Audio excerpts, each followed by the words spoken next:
తన వయ్యారంతో ఈ చిన్నది లాగిందో ఎందరిని నిలబడనీక ఎన్నో వంపులతో పొంగినది తనే మదిని ముంచిందో ఎవరికి ఎరుక తొలి పరిచయం ఒక తీయని కలగా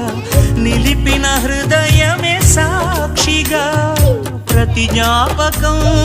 దీవించదా చెలి జీవితం వెలిగించగా